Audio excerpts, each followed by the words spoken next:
64ാമത് സംസ്ഥാന സ്കൂൾ കലോത്സവത്തിന്റെ പന്തൽ കാൽനാട്ട് കർമ്മം നടത്തി. പ്രധാന വേദിയായ തൃശൂർ തേക്കിൻകാട് മൈതാനിയിലെ എക്സിബിഷൻ ഗ്രൗണ്ടിൽ നടന്നു.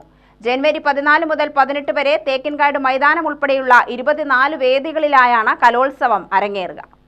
വിദ്യാഭ്യാസ തൊഴിൽ വകുപ്പ് മന്ത്രി വി ശിവൻകുട്ടി ഉദ്ഘാടനം ചെയ്തു.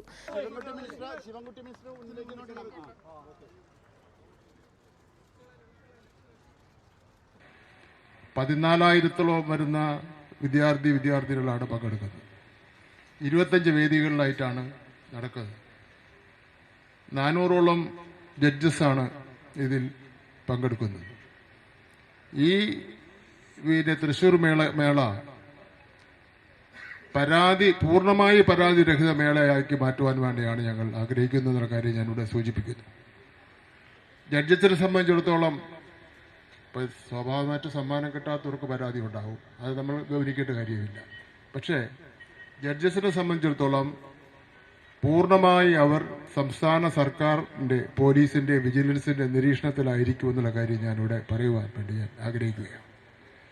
രണ്ടാമത്തെ കാര്യം, ഈ ജഡ്ജസായിരിക്കുന്നവർ ഒരു ഡിക്ലറേഷൻ എഴുതി തരണം.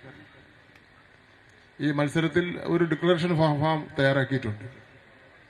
ആ ഡിക്ലറേഷൻ എഴുതി തന്നു കഴിഞ്ഞാൽ അതിലെന്തെങ്കിലും തകരാറ് ആ ജഡ്ജസിനെ സംബന്ധിച്ചിടത്തോളം ഉണ്ടായിട്ടുണ്ടെങ്കിൽ, പരാതി ഉണ്ടായിട്ടുണ്ടെങ്കിൽ അത് നിയമപരമായും എല്ലാ നിലയിലും ആവശ്യമായ നടപടികൾ സ്വീകരിക്കും.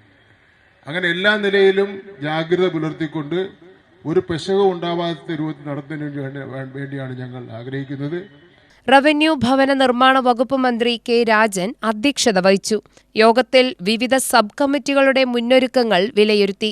ഉന്നത വിദ്യാഭ്യാസ സാമൂഹിക നീതി വകുപ്പ് മന്ത്രി ഡോക്ടർ ആർ ബിന്ദു, എംഎൽഎമാരായ A C Moideen, P Balachandran തുടങ്ങിയവർ സംസാരിച്ചു. UTV news, Palakkad.